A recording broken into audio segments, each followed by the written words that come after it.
लगभग 1 लाख तक के जो परिवार जिनकी आय कम है, उसमें हमारे पोर्टल के हिसाब से तो 3.25 लाख परिवार ऐसे हैं।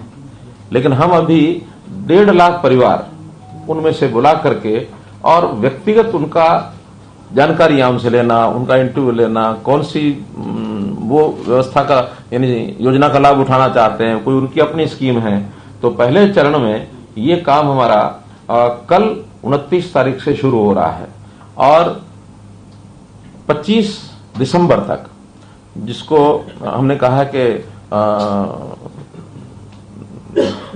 कौन सा दिवस, 25 सुशासन दिवस, 25 दिसंबर अटल जी का जन्मदिन होता है, सुशासन दिवस, उस दिन तक फील्ड में हर ब्लॉक लेवल पर कैंप्स लगेंगे और उन कैंप्स में उनको सबको सूचना देकर के बुलाया जाएगा।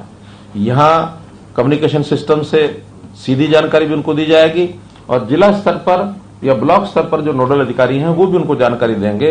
एक स्थान पर सब लोग आएंगे प्रातःकाल 10 बजे से लेकर के सायंकाल 5 बजे तक, या जिन लोगों को बुलाया है उनके सबके जब तक इंटरव्यू नहीं होते तब तक वो कार्यक्रम चलेगा। पहले चरण में अभी 3 दिन के कार्यक्रम कुल 24 ब्लॉक्स में, ऐसा हमने एक शेड्यूल ये जारी किया है। 24 स्थान है, लेकिन उसमें किसी किसी स्थान पर 2 दिन, किसी स्थान पर 3 दिन भी, जहां की संख्या ज्यादा है, क्योंकि एक दिन 500-600 लोगों से ज्यादा वहां उस मेले में बुलाएंगे तो अव्यवस्था होगी। तो जहां संख्या ज्यादा है वहां 3 दिन, 2 दिन में पूरे तो 2 दिन, और जहां कम संख्या है 1 दिन में उन ब्लॉक्स में इसको लगातार चला करके पूरा करेंगे। तो ऐसे 24 स्थानों का शेड्यूल ये आपको जारी कर दिया गया है। आपको दे दिया ना पत्र? हाँ, तो उसी हिसाब से उन स्थानों का हमने चयन किया है। स्थान 24 जो है, कोशिश की है कि हर जिले में कम से कम एक जरूर हो जाए।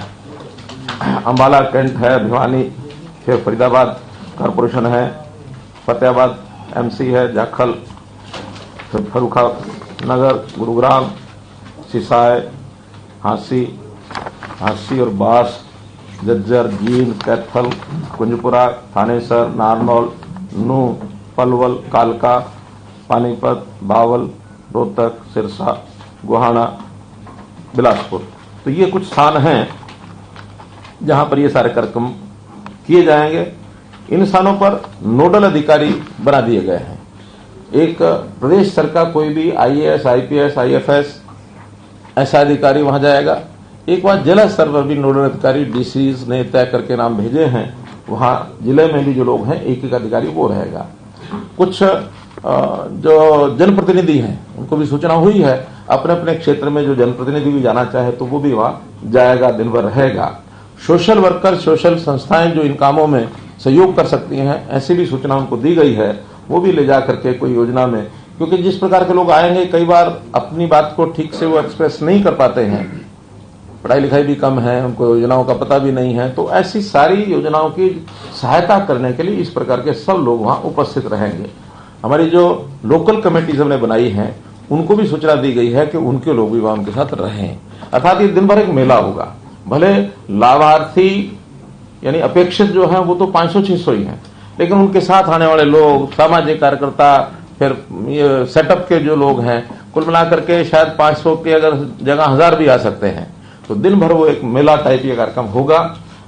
प्रयोग है, इस प्रयोग में पहले 3 दिनों में कितनी हमें सफलता मिलेगी, कितनी हमको कठिनाइयां आएंगी, कितने नए सुझाव आएंगे, उनको भी साथ साथ हर दिन वहां से जो इन्फॉर्मेशन आएगी, फीडबैक आएगा, उसके हिसाब से नई चीजें क्या करनी है।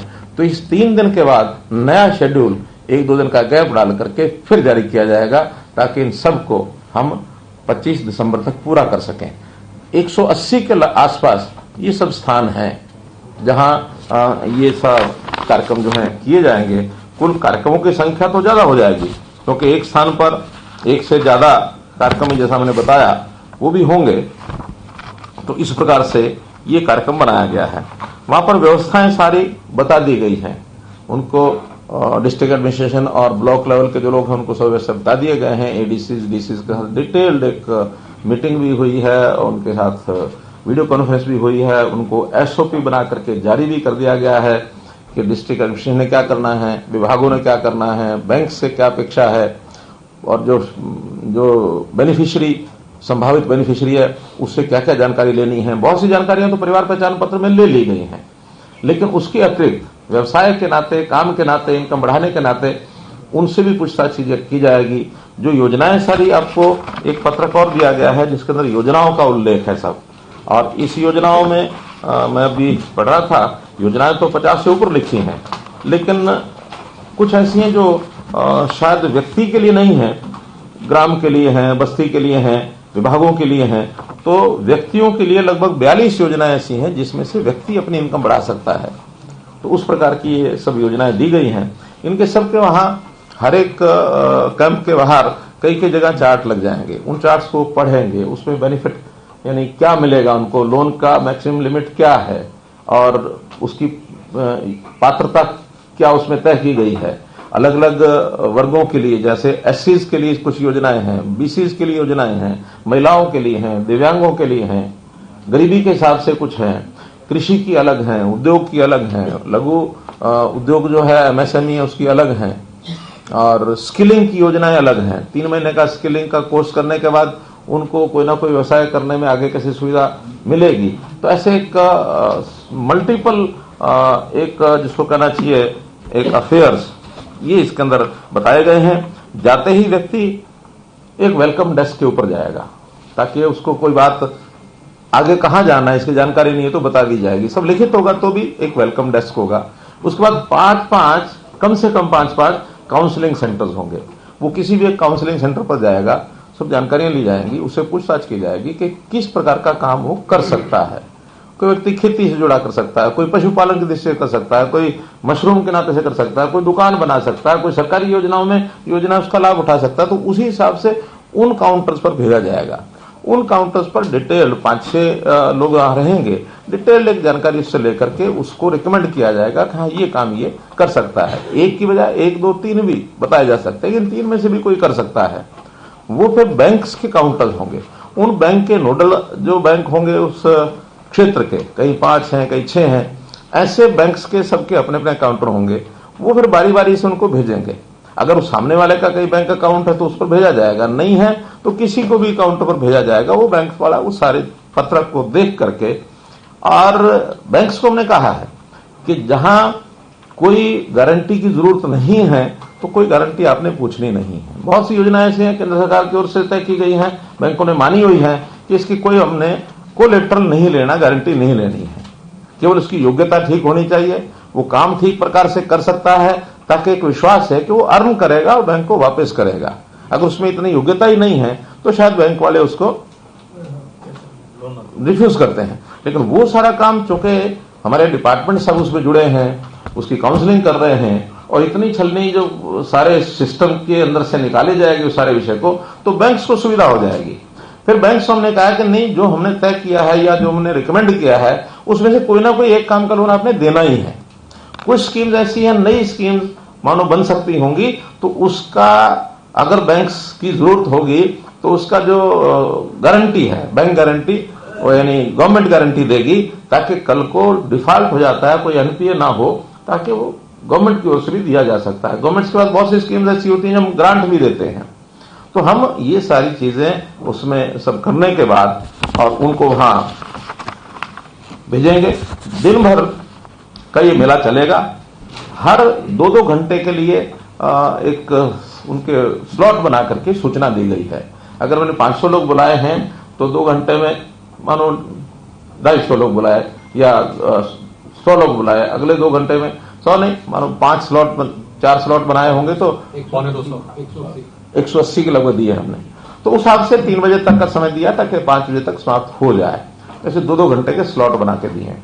अब ये सारी प्रक्रिया होने के बाद में जाते समय एक काउंटर और रखा हमने फॉर्म जमा कराने का। एक फॉर्म रहेगा इसके साथ, वो फॉर्म सब जगह अपने अपने कमेंट्स सबने लिखने हैं, लिख करके बैंक वाले भी लिखेंगे, और लास्ट में जो उसका फॉर्म जमा कराने का काउंटर, क्या नाम दिया उसका, फॉर्म सबमिशन डेस्क, वहां वो सबमिशन करेगा, अपने साइन करेगा और चला जाएगा।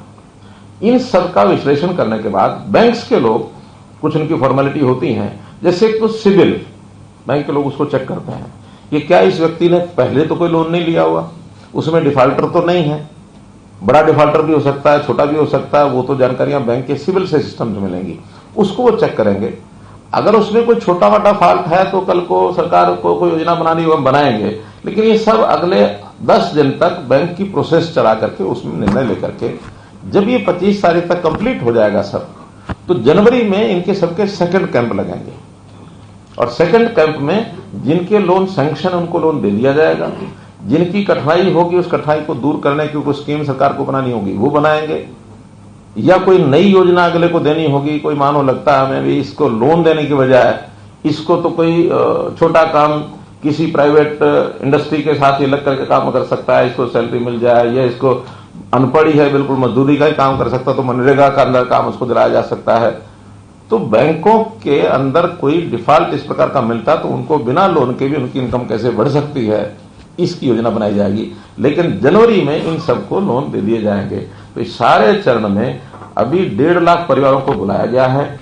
1 लाख परिवारों को सहायता जरूर हो जाए, मानो 50,000 का एक छोड़ भी दे इस प्रकार के लोगों का जिनकी सहायता नहीं हो पाएगी, तो 1 लाख का ये पहला टारगेट इस 2 महीने के चरण में पूरा करेंगे और उसके बाद फिर सेकंड फेज में बाकी जो लोग बचे उनको लिया जाएगा।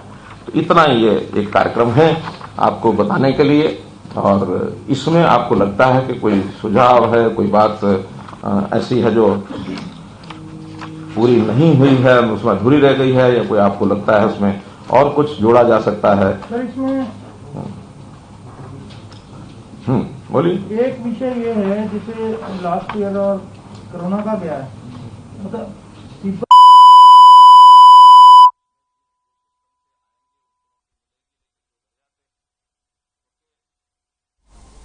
तो सीएम मनोहर लाल को आप सुन रहे थे, वो लगातार पत्रकारों से बातचीत कर रहे थे, उनके सवालों के जवाब दे रहे थे और साथ ही साथ किस तरीके से लोग लोन ले सकते हैं उसके बारे में भी बातचीत हो रही थी। और जनवरी तक आसानी से बैंकों से लोगों को लोन भी उपलब्ध हो जाएंगे, साथ ही साथ बिना लोन के भी कैसे किसान भाई कामकाज कर सकते हैं और अपना व्यापार बढ़ा सकते हैं, इसके बारे में बातचीत मुख्यमंत्री मनोहर लाल कर रहे थे।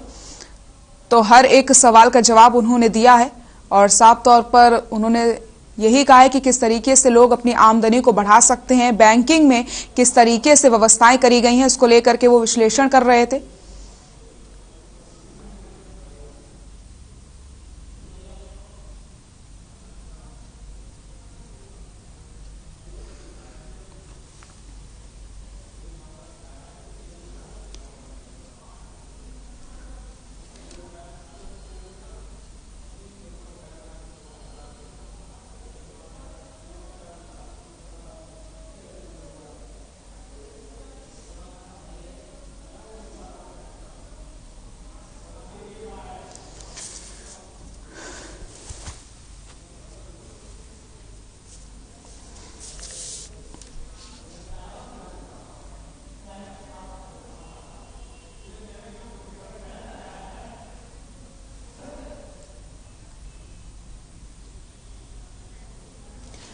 तो मुख्यमंत्री मनोहर लाल की प्रेस कॉन्फ्रेंस आप सुन रहे थे, जहां पर वो पत्रकारों से बातचीत करते हुए नजर आ रहे थे, उनके सवालों के जवाब देते हुए नजर आते और बैंकिंग में किस तरीके से व्यवस्थाएं करी गई हैं लोगों के लिए, कैसे वो अपने व्यापार को बढ़ा सकते हैं, इसके बारे में बातचीत करते हुए नजर आ रहे थे मुख्यमंत्री। और जनहित में प्रदेश में कैंप भी लगाए जाएंगे, इसके बारे में भी उन्होंने जानकारी दी है। वक्त हो चला एक छोटे से ब्रेक का।